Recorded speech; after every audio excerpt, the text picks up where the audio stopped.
নমস্কার, জয়গুরু চ্যানেলে আপনাদের স্বাগত। আশা করি সবাই ভালো আছেন। আজকে আমরা জানব ভগবান নরসিংহদেব অথবা নৃসিংহদেব সম্বন্ধে।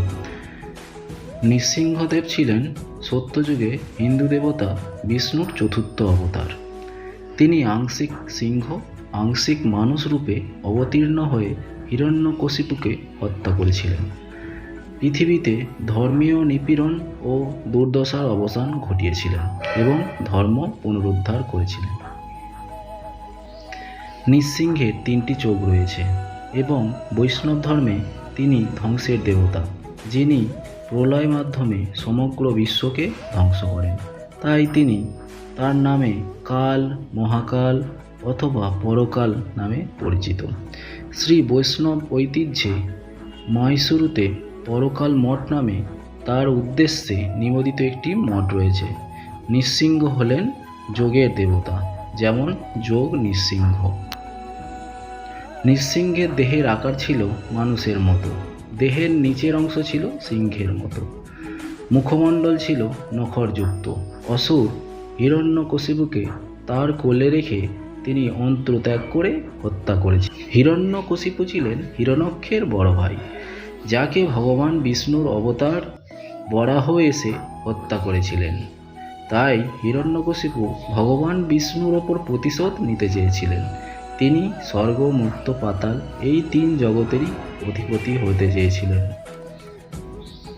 তাই তিনি হিমালয়ে গিয়ে বহু বছর ধরে ব্রহ্মাদেবের কঠোর তপস্যা করতে শুরু করেন। ভগবান ব্রহ্মা তার তপস্যায় সন্তুষ্ট হয়ে যান এবং তার কাছে বর প্রার্থনা করেন। হিরণ্যকশিপু এমন বর প্রার্থনা করেন যা তাকে অমর করে তুলবে। তিনি প্রার্থনা করেন যে মানুষ, পশু, শয়তান, দেবতা যেন দিনে বা রাতে, ইস্পাত, পাথর, কাঠ, ঘরের ভিতরে বা বাইরে, মাটি বা আকাশে আমার মৃত্যু না ঘটান। আমাকে পৃথিবীর ওপর অবিসংবাদিত কর্তৃত্ব দান করুন। এই বর পেয়ে তিনি অত্যন্ত কর্তৃত্বপরায়ণ এবং অহংকারী হয়ে ওঠেন। এই অবস্থায় তিনি আদেশ দেন যে তার রাজ্যে কেবল তাকেই ঈশ্বর রূপে পূজা করা উচিত। এখন তিনি নিজেকে অজেয় মনে করেন এবং সন্ত্রাসের রাজত্ব শুরু করেন। পৃথিবীর সকলকে আঘাত করতে শুরু করেন, হত্যা করেন এবং 3 লোক জয় করেন। হিরণ্যকশিপু যখন এই বর লাভের জন্য তপস্যা করছিলেন, তখন ইন্দ্র এবং অন্যান্য দেবতারা তাঁর অনুপস্থিতিতে সুযোগটি কাজে লাগিয়ে তার বাড়িতে আক্রমণ করছিলেন।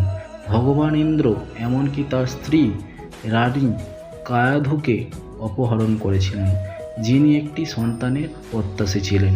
এই মুহূর্তে দিব্য ঋষি নারদ হিরণ্যকশিপুর স্ত্রী কায়াধু এবং ভগবান বিষ্ণুর পরম ভক্ত অজাত শিশুকে রক্ষা করার জন্য হস্তক্ষেপ করেছিলেন। নারদের নির্দেশনায় তার অজাত সন্তান প্রহ্লাদ বিকাশের এত অল্প বয়সে ঋষির দিব্য নির্দেশ দ্বারা প্রভাবিত হয়েছিলেন।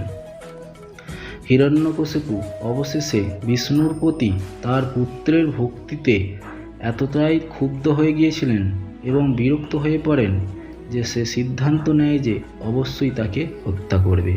রাক্ষসরা প্রহ্লাদের উপর তাদের মায়াবী শক্তি ব্যবহার করার চেষ্টা করেছিলেন, কিন্তু তাদের কোনো শক্তি তার সামনে টিকতে পারেনি। সে প্রহ্লাদকে ভগবান বিষ্ণুর বিরুদ্ধে প্রভাবিত করার চেষ্টা করেছিলেন, কিন্তু ব্যর্থ হয়েছিলেন এবং প্রহ্লাদ এখনও ভগবান বিষ্ণুর প্রতি আগের মতোই নিবেদিত প্রাণ ছিল। সে তাকে হাতির পায়ের তলায় পদদলিত করার নির্দেশ দেয়। ক্রোধে ভরা হাতিটি দেহটি চূর্ণ করতে পারেনি। তারা তাকে একটি খাদের উপর ফেলে দেয়, কিন্তু বিষ্ণু প্রহ্লাদের হৃদয়ে বাস করার সাথে সাথে সে ঘাসের ওপর ফুল ফোটার মতো মৃদুভাবে পৃথিবীতে নেমে আসে। তারা একের পর এক শিশুটির ওপর বিষ ফোঁড়া, অনাহার, কুয়োর নিক্ষেপ, মন্ত্র এবং অন্যান্য ব্যবস্থা গ্রহণের চেষ্টা করে, কিন্তু কোনো লাভ হয় না। তারা তাদের সমস্ত প্রচেষ্টায় ব্যর্থ হয়, কারণ ভগবান বিষ্ণু তার ভক্তকে রক্ষা করছিলেন। শেষ আশা হিসাবে রাজা তার রাক্ষসী বোন হোলিকাকে সাহায্য করার জন্য ডেকেছিলেন। হোলিকার একটি সশস্ত্র পোশাক ছিল, যা পরলে আগুনের দ্বারা তার ক্ষতি হওয়া থেকে রক্ষা পেত। একটি অগ্নিকুণ্ড তৈরি করে হিরণ্যকশিপু হোলিকাকে তার পুত্র প্রহ্লাদকে কোলে নিয়ে বসতে বলেছিলেন, এই আশায় যে সে আগুনের শিকার হবে। মৃত্যুর কোনো ভয় ছাড়াই প্রহ্লাদ ভগবান বিষ্ণুর মন্ত্র জপ করতে শুরু করলেন। আগুন যতই বেড়ে গেল ততই প্রবল বাতাস পোশাকটিকে দুলতে শুরু করলো। হোলিকা থেকে পোশাকটি উড়ে এসে প্রহ্লাদকে ঢেকে ফেলল। তখনই তিনি উড়ে মারা যান এবং প্রহ্লাদ অক্ষত থাকে। সেই রাতটি হোলিকা দহন হিসাবে পালিত হয়। হিরণ্যকশিপু অবশেষে এতটাই রেগে যান এবং বিরক্ত হন যে প্রহ্লাদ তার পিতাকে ব্রহ্মাণ্ডের পরম প্রভু হিসাবে স্বীকার করতে অস্বীকার করেন এবং দাবি করেন যে বিষ্ণু সর্বব্যাপী এবং সর্বব্যাপী। হিরণ্যকশিপু কাছের একটি স্তম্ভের দিকে ইঙ্গিত করে জিজ্ঞাসা করেন যে তার বিষ্ণু কি সেখানে আছেন।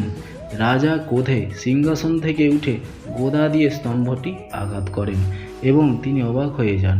স্তম্ভটি একটি বজ্রধ্বনিতে ফেটে যায় এবং বিষ্ণু সেখানে নৃসিংহের রূপে আবির্ভূত হন। তার শরীরে অর্ধেক ছিল সিংহের এবং বাকি ছিল মানুষের। তার মাথায় জটা পাকানো চুল, মুখে বড় গোঁফ এবং মুখে ভয়ানক দাঁত। তার থাবায় ভয়ানক মুখ ছিল। নৃসিংহ ক্রোধে গর্জে উঠলেন। রাক্ষসরাজ হিরণ্যকশিপু নৃসিংহের হাত থেকে পালানোর যথেষ্ট চেষ্টা করেছিলেন, কিন্তু অবশেষে নৃসিংহ তাকে ধরে দরজার দিকে টেনে নিয়ে গেলেন। সেখানে তিনি হিরণ্যকশিপুকে উরুতে চাপিয়ে দিলেন এবং তার ভয়ঙ্কর নখ দিয়ে তার পেট ছিঁড়ে ফেললেন। হিরণ্যকশিপুকে হত্যা করার পরও কোনো দেবতা নৃসিংহের ক্রোধ শান্ত করতে পারলেন না। তাই সমস্ত দেবী তার সহধর্মিণী দেবী লক্ষ্মীকে ডাকলেন, কিন্তু তিনিও করতে পারলেন না। তারপর ব্রহ্মার অনুরোধে প্রহ্লাদকে নৃসিংহের কাছে উপস্থাপনা করা হলো। প্রহ্লাদ তার পা ছুঁলে তিনি শান্ত হন। ভগবান নৃসিংহ তখন প্রহ্লাদকে কিছু বর চাইতে বললেন। প্রহ্লাদ বললেন, তুমিই আমার প্রকৃত প্রভু। যদি তুমি আমাকে বর দিতে চাও তাহলে আমাকে আশীর্বাদ করো, যাতে আমার মনে কোনো ইচ্ছে না জাগে। প্রহ্লাদ তার বাবার জন্য প্রার্থনা করেন। এরপর ভগবান নৃসিংহ প্রহ্লাদকে রাজা করলেন এবং তাকে সদাচারণ এবং কর্তব্য পালনের নির্দেশ দিলেন। শিব পুরাণে উল্লেখ আছে, হিরণ্যকশিপুকে বধ করার পর নৃসিংহদেবের ক্রোধ বিশ্বকে হুমকির মুখে ঠেলে দিয়েছিল। দেবতাদের নির্দেশে নৃসিংহকে মোকাবিলা করার জন্য শিব বীরভদ্রকে প্রেরণ করেছিলেন। যখন তা ব্যর্থ হয় তখন স্বয়ং শিব স্বরূপ রূপে আবির্ভূত হন। শিব পুরাণ এবং কিছু পুরাণে সরব নৃসিংহদেবকে আক্রমণ করেন এবং তাকে অচল করে দেওয়ার কথা উল্লেখ আছে। এবার জানব নৃসিংহ চতুর্দশী কেন পালন করা হয়। বিষ্ণুর চতুর্থ অবতার নৃসিংহ শক্তি ও পরাক্রমের প্রতীক। এই দিনে ভগবান বিষ্ণু তার ভক্ত প্রহ্লাদকে রক্ষা করার জন্য অর্ধেক মানুষ ও অর্ধেক সিংহের দেহ ধারণ করেন এবং রাক্ষস রাজা হিরণ্যকশিপুকে বধ করেন, যা অশুভ শক্তির ওপর শুভ শক্তির জয় নির্দেশ করে। এটি নৃসিংহ চতুর্দশী, নরসিংহ চতুর্দশী বা নরসিংহ জয়ন্তী নামে পরিচিত। এবার নৃসিংহ দেবের পূজা করলে কি হয়। হিন্দু শাস্ত্র মতে নরসিংহ জয়ন্তীর দিন উপবাস করলে জীবনের জটিলতা সমস্যা দূর হয়ে সফলতা দেখতে পাওয়া যায়। বিভিন্ন অচলাবস্থা কেটে জীবনে শান্তি ফিরে আসে। সঙ্গে দেবী লক্ষ্মীরও পূজা করে অনেকে। নৃসিংহদেবের আশীর্বাদে সব বাধা বিপদ কাটিয়ে জীবনকে আরও বেশি সুন্দর ও সহজ করে তোলা যায়। এবার জানব নৃসিংহদেবের প্রণাম মন্ত্র। নৃসিংহদেবের প্রণাম মন্ত্রটি হল উগ্রং বীরং মহাবিষ্ণুং জ্বলন্তং সর্বতোমুখম নৃসিংহং ভীষং ভদ্রং মৃত্যুর্মৃত্যং নমাম্যহম। এই মন্ত্রটি নৃসিংহদেবের ভয়ানক এবং শক্তিশালী রূপের প্রশংসা করে এবং তাকে প্রণাম জানায়। এই মন্ত্রটির অর্থ হল আমি ভয়ানক শক্তিশালী মহাবিষ্ণু জ্বলন্ত এবং সর্বত্র মুখযুক্ত নৃসিংহদেবকে প্রণাম করি, যিনি ভীষণ শুভ এবং মৃত্যুরও মৃত্যু। এবার জানব নৃসিংহদেবের 9টি নাম, যে 9টি নাম নিলে নবগ্রহের দোষ থেকে মুক্তি লাভ করা যায়। নৃসিংহদেবের 9টি নাম হল: 1 নম্বর জ্বালা নৃসিংহদেব, অহোবিলা নৃসিংহদেব, মাললা নৃসিংহদেব, বরাহ নৃসিংহদেব, করঞ্জ নৃসিংহদেব, ভার্গব নৃসিংহদেব, যোগানন্দ নৃসিংহদেব, ছত্রবতা নৃসিংহদেব, পাবন নৃসিংহদেব। এই জ্বালা নৃসিংহদেব এই বিগ্রহের নাম যদি কেউ স্মরণ করে তাহলে মঙ্গল গ্রহের দোষ নষ্ট হয়। অহোবিলা নৃসিংহদেব এই নৃসিংহদেবের নাম স্মরণ করলে বৃহস্পতি গ্রহের দোষ নষ্ট হয়।